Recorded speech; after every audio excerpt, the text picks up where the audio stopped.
एक बहुत ही दिलचस्प और सच कहूं तो थोड़ा डरावना सिनारियो सोचिए। मान लीजिए कोई लाखों रुपए खर्च करके एक शानदार डायमंड खरीदता है। उसके हाथ में दुनिया की सबसे टॉप लैब का एक्सीलेंट ग्रेड वाला सर्टिफिकेट भी है। हाँ, और उसे लगता है उसने बेस्ट इन्वेस्टमेंट कर ली है। बिल्कुल, वो एकदम आश्वस्त है।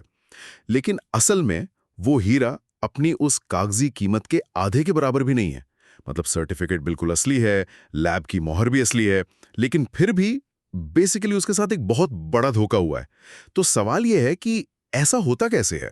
देखिए, ये एक ऐसा सवाल है जो पूरी डायमंड इंडस्ट्री की नींव को हिलाकर रख देता है। आमतौर पर लोग क्या सोचते हैं, यही कि डायमंड मार्केट बहुत ट्रांसपेरेंट है, सब कुछ स्टैंडर्डाइज्ड है। राइट, 4 Cs और बाकी सब। एग्जैक्टली लेकिन रियलिटी इसके बिल्कुल ऑपोजिट है। जहां इतने इमोशंस और इतना सारा पैसा एक साथ दांव पर लगा होना, वहां मार्केट का सिस्टम हमेशा उन लोगों को फेवर करता है जिनके पास ज्यादा इन्फॉर्मेशन होती है। इकोनॉमिक्स में इसको इंफॉर्मेशन एसिमेट्री कहते हैं, यानी जानकारी का असंतुलन। और इसी असंतुलन को आज हम डिकोड करने वाले हैं। इस डीप डाइव के लिए हमने NSD diamond verification and authentication यानी नाइट स्टार डायमंड्स के डॉक्यूमेंट्स को एनालाइज किया है। उनके ब्रोशर्स, उनका सर्विस प्रोटोकॉल और जो उनकी मास्टर प्राइस लिस्ट है। हाँ, और इन डॉक्यूमेंट्स में काफी शॉकिंग डिटेल्स हैं। वही तो आज का हमारा मिशन यही है कि समझें ये इन्फॉर्मेशन का खेल इंटरनेशनल डायमंड मार्केट में आखिर काम कैसे करता है।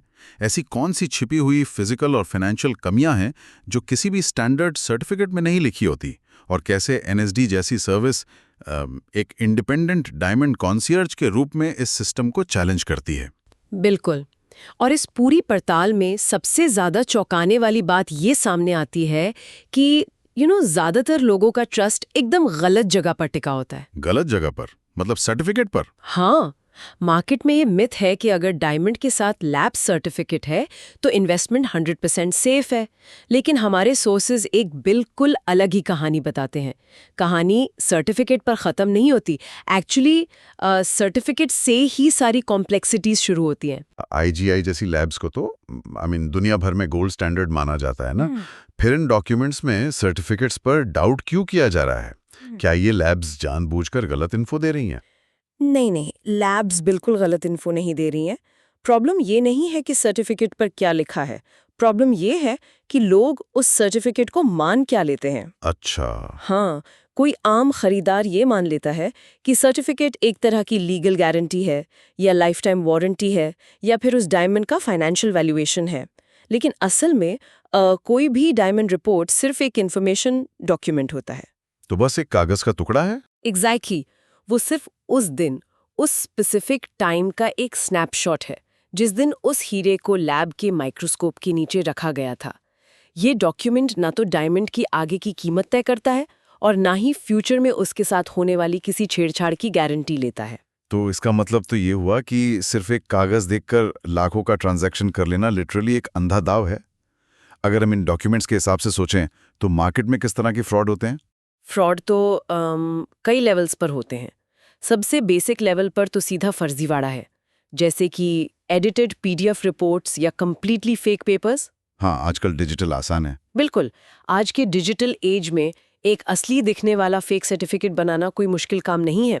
लेकिन जो दूसरा रिस्क है ना, वो सबसे डेंजरस है। इंडस्ट्री में इसको रिपोर्ट मैच फ्रॉड कहते हैं।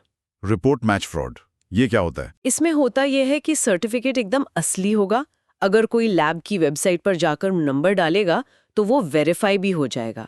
लेकिन उस सर्टिफिकेट के साथ जो हीरा डिलीवर किया जाता है वो बदल दिया जाता है। वेट, क्या मतलब कागज असली और पत्थर नकली या सस्ता वाला? ये तो सीधा धोखा है।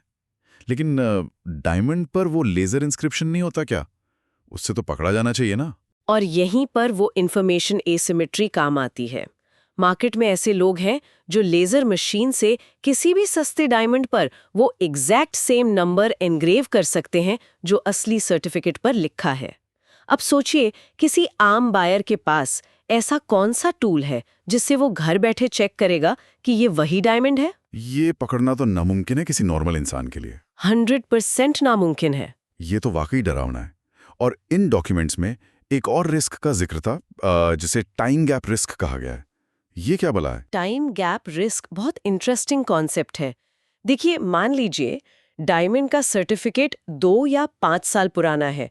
अब इन सालों में वो हीरा खदान से निकला, कटिंग फैक्ट्री गया, न जाने कितने डीलर्स और मिडिलमैन के हाथों से गुजरा होगा। हाँ, काफी लंबा प्रोसेस है। राइट। तो हो सकता है इस लंबे सफर में उस हीरे के एजेस पर कोई छोटी सी खरोंच आ गई हो, या उसका वेट एडजस्ट करने के लिए उसे दोबारा कट किया गया हो। ओह। अब कागज तो वही पुराना वाला ही है ना, लेकिन उस हीरे की फिजिकल रियलिटी, उसका एक्चुअल वेट और क्वालिटी हमेशा के लिए बदल चुकी है। इस पूरी सिचुएशन को समझने के लिए मैं एक एग्जांपल देता हूँ। ये तो बिल्कुल वैसा ही हुआ कि कोई डॉक्टर किसी पेशेंट की 5 साल पुरानी मेडिकल रिपोर्ट देखकर आज उसकी हार्ट सर्जरी करने का डिसीजन ले ले। वाओ, ये बिल्कुल परफेक्ट एनालॉजी है ना? मतलब कागज तो चीख कर कह रहा है कि पेशेंट एकदम हेल्दी है, लेकिन आज उस पेशेंट की यानी उस डायमंड की एक्चुअल फिजिकल कंडीशन क्या है, ये तो दोबारा चेक किए बिना पता चल ही नहीं सकता। बिल्कुल सही कहा आपने। कागज कभी भी करंट फिजिकल रियलिटी को ट्रैक नहीं कर सकता, और इसीलिए सिर्फ कागज पर आंख मूंद कर विश्वास करना, जिसको डॉक्यूमेंट्स में पेपर ओनली ट्रस्ट बोला गया है, ये एक बहुत बड़ा फाइनेंशियल रिस्क है। अच्छा, चलिए आर्ग्यूमेंट के लिए मान लेते हैं कि सर्टिफिकेट एकदम नया है, आज ही के डेट का है, असली भी है और लेजर इंस्क्रिप्शन भी 100% मैच हो गया, सब कुछ परफेक्ट। तो क्या अब हम कह सकते हैं कि डील सेफ है? इंटरेस्टिंगली इसका जवाब अभी भी नहीं है। अब क्या प्रॉब्लम है? प्रॉब्लम यह है कि यहीं से हम 4Cs की बेसिक दुनिया से बाहर निकलते हैं। कट, कलर, क्लैरिटी और कैरेट के आगे भी हीरे में ऐसे फिजिकल खतरे होते हैं जो सर्टिफिकेट में रिफ्लेक्ट नहीं होते, पर उसकी कीमत को आधी कर सकते हैं। आधी कर सकते हैं? ऐसी कौन सी कमियां हैं जो इतने टॉप लेवल के सर्टिफिकेट्स में मेंशन नहीं होती? इसमें सबसे आम और सबसे बड़ा खतरा है जिसको इंडस्ट्री लैंग्वेज में BGM कहते हैं। BGM? हाँ, BGM। इसका मतलब है ब्राउन, ग्रीन और मिल्की टिंट्स। अब इसको थोड़ा ध्यान से समझिए। मान लीजिए एक डायमंड को क्लैरिटी में VVS1 और कलर में D या E ग्रेड मिला है, जो कि सबसे टॉप ग्रेड्स माने जाते हैं, राइट? Exactly, premium grades. कागज पर यह हीरा बिल्कुल बेदाग और साफ है, लेकिन हीरे के अंदर माइक्रोस्कोपिक लेवल पर कुछ ऐसे क्लाउड्स या बादल हो सकते हैं जो उस स्ट्रिक्ट लैब ग्रेड को तो पास कर गए होंगे, लेकिन रियल लाइफ में उसका असर दिखता होगा। वही ना, जब उस पर नॉर्मल रोशनी पड़ती है तो वो माइक्रोस्कोपिक क्लाउड्स रोशनी को स्कैटर कर देते हैं, और रिजल्ट क्या होता है? वो प्रीमियम हीरा रियल लाइफ में मिल्की या थोड़ा ऑयली दिखने लगता है। वेट, ये तो बहुत अजीब बात है। कोई बायर कागज पर एक्सीलेंट देखकर प्रीमियम पैसे दे रहा है और हीरा असल में थोड़ा धुंधला या मिल्की दिख रहा है। तो क्या ये लैब्स जानबूझकर ये छिपाती हैं? छिपाती नहीं है, बेसिकली उनका अपना एक ग्रेडिंग पैरामीटर होता है। वो एक स्पेक्ट्रम पर काम करते हैं। हो सकता है सर्टिफिकेट पर कहीं बॉटम में छोटे लेटर्स में लिखा हो कि क्लाउड्स प्रेजेंट हैं, पर मेन ग्रेड वही टॉप वाला होता है, और बायर बस मेन ग्रेड देखता है। बिल्कुल। और इसी तरह का एक और फैक्टर है फ्लोरेसेंस और कट परफॉर्मेंस। हमारे सोर्सेज में एक बहुत ही सॉलिड कोट लिखा है, मैं एग्जैक्टली बताती हूँ। Sparkle can be staged, performance can not.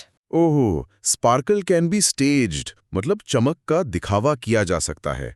पर हीरे का रोशनी तो रोशनी होती है ना, दिखावा कैसे? दिखावा ऐसे कि शोरूम की लाइट्स बहुत स्मार्टली डिजाइन की जाती हैं। वहाँ हेलोजन और तेज LED लाइट्स का ऐसा मिक्स होता है कि एक बिल्कुल एवरेज या बेकार कट वाला हीरा भी चमकदार दिखने लगता है। ओह, शोरूम इफेक्ट। हाँ, लेकिन जैसे ही बायर उस हीरे को घर की नॉर्मल लाइट या सनलाइट में देखता है तो उसकी सारी आग, उसका सारा फायर गायब हो जाता है। सैड। और कट परफॉर्मेंस की जहां तक बात है, सोचिए 2 अलग-अलग हीरों को एक्सीलेंट कट का ग्रेड मिला है, पर जरूरी नहीं दोनों एक जैसा बिहेव करें। क्यों? एक्सीलेंट तो एक्सीलेंट होना चाहिए ना दोनों में। नहीं, क्योंकि एक्सीलेंट कोई एक सिंगल पॉइंट नहीं है, वो एक बड़ी रेंज है। एक हीरे की ज्योमेट्री इतनी परफेक्ट हो सकती है कि लाइट अंदर जाए और सीधा आंखों तक वापस आए, जिसे शानदार लाइट रिटर्न कहते हैं। ठीक है। वहीं दूसरे एक्सीलेंट हीरे में थोड़ी सी माइनर गड़बड़ी हो सकती है, जिससे लाइट साइड से लीक हो जाती है। स्पेशली ओवल या मार्कीज शेप्स में एक बो टाई इफेक्ट बन जाता है। बोटा इफेक्ट मतलब वो सेंटर में एक काला सा धब्बा दिखता है वो। एग्जैक्टली। हीरे के ठीक बीच में एक अंधेरा सा हिस्सा बन जाता है। अब दोनों सर्टिफिकेट्स पर एक्सीलेंट है, पर रियल मार्केट में उनकी कीमत में 20 से 30% का फर्क आ सकता है, जो आम बायर को पता ही नहीं चलता। 30% का गैप सिर्फ इन हिडन फैक्टर्स की वजह से। इसका मतलब तो ये हुआ कि अगर कोई हीरा ऑलरेडी किसी अंगूठी या नेकलेस में जड़ा हुआ है, तब तो इन सबको पकड़ना और भी इम्पॉसिबल हो जाएगा। डॉक्यूमेंट्स में पॉलिश्ड और लूज डायमंड्स का भी काफी कंपैरिजन था। हाँ, क्योंकि लूज यानी बिना जड़ा हुआ हीरा चेक करना सबसे ट्रांसपेरेंट होता है। उसको हम 360 डिग्री घुमाकर माइक्रोस्कोप के नीचे हर एक एज, हर एक फैसेट देख सकते हैं। और सेट होने के बाद? सेट होने के बाद तो सेटिंग ही उसकी कमियां छिपा लेते हैं। हीरे का जो सबसे नाजुक हिस्सा होता है, जिसे गर्डल कहते हैं, वहां हो सकता है कोई छोटी सी खरोंच या चिप हो और कारीगर उसको चालाकी से मेटल के प्रॉन्ग्स के नीचे दबा दे। अरे बाप रे, मतलब सामने से दिखेगा ही नहीं? बिल्कुल नहीं। और सेटिंग वाले हीरे में बीजीएम या उसका असली कलर पकड़ना भी मुश्किल है, क्योंकि जो मेटल का अपना कलर है, चाहे गोल्ड हो या प्लैटिनम, वो हीरे के अंदर रिफ्लेक्ट होने लगता है। तो इस पूरी डिस्कशन से एक बात तो क्लियर हो गई कि मार्केट में डार्कनेस बहुत है। इतने अंधेरे कोने हैं जहां कोई अच्छा खासा एक्सपीरियंस इंसान भी धोखा खा सकता है। तो फिर करे क्या कोई? वही तो। और यहीं पर डॉक्यूमेंट्स में NSD यानी नाइट स्टार डायमंड्स के कॉन्सियर्ज मॉडल का कॉन्सेप्ट आता है। अगर सिस्टम ही आम खरीदार के अगेंस्ट है तो उसका काउंटर क्या है? देखिए, जब पूरा इकोसिस्टम आपके खिलाफ हो तो बचने का सिर्फ एक ही रास्ता होता है कि आपके पास कोई ऐसा इंडिपेंडेंट रिप्रेजेंटेटिव हो जो उस सिस्टम का हिस्सा हो पर आपके लिए काम करें। NSD का मॉडल इसी इंफॉर्मेशन असिमेट्री को ब्रेक करने के लिए बनाया गया है। इस मॉडल को थोड़ा एनालाइज करते हैं। किसी भी बिजनेस को समझने के लिए सबसे इंपॉर्टेंट होता है उनका इंसेंटिव देखना कि उनका अपना लालच कहाँ है। और डॉक्यूमेंट्स क्लियरली बोलते हैं कि NSD क्या नहीं करता है। हाँ, ये सबसे इंपॉर्टेंट पॉइंट है। उनका कहना है कि वो खुद हीरे नहीं बेचते और उनके पास कोई इन्वेंट्री नहीं है। एक एनालिस्ट के पॉइंट ऑफ व्यू से देखा जाए तो ये कॉन्फ्लिक्ट ऑफ इंटरेस्ट कोई खत्म कर देता है। डेफिनेटली, क्योंकि अगर कोई अपना हीरा बेच रहा है तो उसका मेन टारगेट अपना स्टॉक क्लियर करना और प्रॉफिट कमाना होगा। वो तो कभी आगे बढ़ के नहीं बोलेगा कि देखिए, मेरे इस डायमंड में बीजीएम है, इसलिए मुझे कम पैसे दीजिए। ऑब्वियसली नहीं बोलेगा। लेकिन NSD का फंडामेंटल प्रिंसिपल ही यही है, we work on behalf of you. वो मार्केट के ठीक सेंटर में बैठे हैं। इंडिया के सबसे बड़े डायमंड हब्स, मुंबई का BDB और सूरत का SDB, दोनों में उनकी डायरेक्ट एक्सेस है। वो सिस्टम के अंदर है, पर उनका क्लाइंट सिर्फ वो बायर है जो हीरा खरीद रहा है। तो प्रैक्टिकल टर्म्स में ये काम कैसे करते हैं? अगर मैं इनके प्रोसेस को एक ऑडिटर के नजरिए से देखूं तो इनके 3 मेन पिलर्स हैं इनके प्रोटोकॉल के। बिल्कुल। इनका पहला पिलर है फिजिकल रियलिटी चेक करना, जिसे उन्होंने प्रिसिजन वेरिफिकेशन नाम दिया है। इसका सिंपल सा मतलब है ये देखना कि जो कागज पर दिख रहा है क्या वही सच है। इसमें क्या क्या चेक होता है? इसमें सर्टिफिकेट की वेरिफिकेशन, लेजर नंबर की 100 गुना माइक्रोस्कोपिक मैचिंग और सबसे इम्पॉर्टेंट BHM और फ्लोरेसेंस की फिजिकल चेकिंग होती है। वो टेस्ट करते हैं कि क्या एक्सीलेंट सच में एक्सीलेंट परफॉर्म कर रहा है या बस मिल्की सा पत्थर है। ठीक है, तो पहला स्टेप हो गया कि डायमंड असली है और क्वालिटी जेन्युइनली अच्छी है। पर मान लीजिए सब परफेक्टली चेक हो गया, तो क्या बस आंख बंद करके सेलर को पैसे दे देने चाहिए? कभी नहीं। और यहीं से दूसरा और शायद सबसे जरूरी पिलर शुरू होता है, मार्केट वैलिडेशन। ये स्टेप सिर्फ हीरे की क्वालिटी नहीं देखता, बल्कि बताता है कि आज के करंट मार्केट में उसकी फेयर प्राइस क्या होनी चाहिए। ये बहुत इंटरेस्टिंग एंगल है। ये सीधा उस थियरी से जुड़ता है जिसे हम वैल्यू इल्यूजन यानी कीमत का भ्रम कह सकते हैं। 2 1 कैरेट के डायमंड है, दोनों D कलर और VVS1 है, तो दोनों की प्राइस सेम होगी। पर ऐसा होता नहीं है। बिल्कुल नहीं। डायमंड बोर्सेस के अंदर जहां एक्चुअल होलसेल मार्केट चलता है, उन डीलर्स को मालूम होता है कि किस हीरे में लाइट लीकेज है, किस में थोड़ा सा ब्राउन टिंट है। इसीलिए बोर्सेस में एक खराब परफॉर्मेंस वाला एक्सेलेंट डायमंड एक बहुत अच्छे वेरी गुड कट डायमंड से भी सस्ता बिक जाता है। और प्रॉब्लम यह है कि जब वही सस्ता खरीदा हुआ हीरा रिटेल शोरूम तक पहुंचता है तो वो रिटेलर उसी तगड़े सर्टिफिकेट का फायदा उठाकर कस्टमर से भारी प्रीमियम चार्ज कर लेता है। 100%। और NSD क्योंकि डायरेक्टली उन बोर्सेस में बैठते हैं, तो उन्हें डेली पता होता है कि एक्चुअली में होलसेल का रियल रेट क्या चल रहा है, ना कि शोरूम वाला इन्फ्लेटेड रेट। वही तो। वो रियल मार्केट वैल्यू असेसमेंट करते हैं और प्राइस नेगोशिएशन में हेल्प करते हैं। इससे बायर उस ओवर प्राइसिंग ट्रैप से बच जाता है और सिर्फ उस चीज का पैसा देता है जो उसके हाथ में आने वाली है, ना कि उस इल्यूजन का। ब्रिलियंट। तो क्वालिटी चेक हो गई, प्राइस ठीक हो गई। अब आता है इनका तीसरा पिलर, जो कि थोड़ा लॉजिस्टिकल है पर इक्वली इंपॉर्टेंट है, सेफ डिलीवरी, जिसको डॉक्यूमेंट्स में सिक्योर एग्जीक्यूशन बोला गया है। देखिए, डील लॉक होने के बाद फाइनेंशियल और फिजिकल लॉजिस्टिक्स की बारी आती है। वो इंश्योर करते हैं कि बिलिंग लीगल हो, 1.5% जीएसटी कंप्लायंट हो, ताकि बायर और सेलर के बीच कोई गड़बड़ी ना हो पाए। मैंने ब्रोशर में इनके ग्लोबल रीच वाले पार्ट पर भी ध्यान दिया था। मतलब अगर कोई बड़ा बायर इंडिया नहीं आ सकता तो वो भी बाहर बैठकर सिक्योरली शॉपिंग कर सकता है। हाँ, आज की टेक्नोलॉजी से ये बहुत सीमलेस हो गया है। एनएसडी बायर्स को व्हाट्सएप के through 24/7 full HD video support देते हैं। बायर दुनिया में कहीं भी बैठा हो, वो लाइव माइक्रोस्कोप फीड पर अपना हीरा लिटरली हर एंगल से देख सकता है। That's amazing. और डिलीवरी के लिए वो दुबई, हांगकांग, वियतनाम जैसी जगहों पर सिक्योर्ड सील्ड पार्सल भिजवाते हैं। और उनके पास सीओडी यानी कैश ऑन डिलीवरी जैसा ऑप्शन भी है। मतलब बायर्स का फाइनेंशियल और फिजिकल दोनों रिस्क पूरी तरह कवर हो जाते हैं। ठीक है, अब इस पूरे मॉडल को अगर मैं एक प्रैक्टिकल एंगल से देखूं, इतने हाई एंड इक्विपमेंट्स, डायमंड बोर्सेस के अंदर बैठे एक्सपर्ट्स, ये पूरी प्रीमियम कॉन्सियर्ज सर्विस, कोई भी सुनेगा तो सोचेगा ये सिर्फ बिलियनियर्स के लिए बनाई गई है। इसका एक्चुअल खर्चा क्या है? और यहीं पर उनकी प्राइसिंग सबसे बड़ा सरप्राइज है, क्योंकि ये एकदम मास मार्केट अप्रोच लगती है। उनका प्रीमियम ग्लोबल ऑफर देखिए, सिर्फ $300, यानी इंडिया के हिसाब से करीब 25,000 रुपए। 25,000 कितनी वैल्यू के डायमंड पर? $50,000 तक के डायमंड्स पर। मतलब अगर कोई 40 लाख रुपए का हीरा ले रहा है तो उसे पूरी चेकिंग, बिलिंग और वैल्यूएशन के लिए सिर्फ 25,000 रुपए देने हैं। वाओ, 40 लाख के इन्वेस्टमेंट पर सिर्फ 25,000 का इंश्योरेंस एक तरफ है। हाँ, और उनके ब्रोशर में बड़ा सीधा सवाल लिखा था, $300 का निवेश या 1 लाख रुपए का नुकसान।